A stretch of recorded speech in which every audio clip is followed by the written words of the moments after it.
முதலமைச்சர் ஜெயலலிதாவுக்கு அளிக்கப்படும் சிகிச்சை முறைகளை வேவு பார்க்க எய்ம்ஸ் மருத்துவர்கள் மூலம் மத்திய அரசு முயற்சி செய்வதாக விடுதலை சிறுத்தைகள் கட்சித் தலைவர் திருமாவளவன் குற்றம் சாட்டியுள்ளார். சென்னை வடபழனியில் சேகுவேரா நினைவு நாள் விழா அனுசரிக்கப்பட்டது. இதில் பங்கேற்ற பின்னர் செய்தியாளர்களிடம் பேசிய திருமாவளவன், தனியார் மருத்துவமனையான அப்பல்லோ மருத்துவமனைக்கு எய்ம்ஸ் அரசு மருத்துவர்கள் வந்தது சட்டவிரோதமான செயல் என்றார். தனியார் மருத்துவமனையின் சிகிச்சை நடவடிக்கைகளில் அரசு மருத்துவர்கள் தலையிடக்கூடாது என்பது சட்டம்.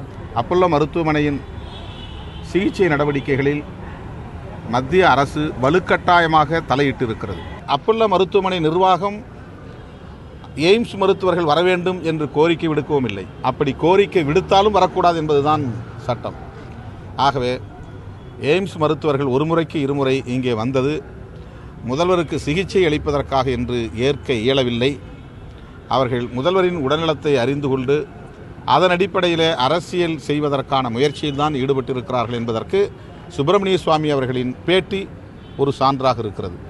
எனவேதான் இந்த போக்கை விடுதலை சிறுத்தைகள் கண்டிக்கிறது.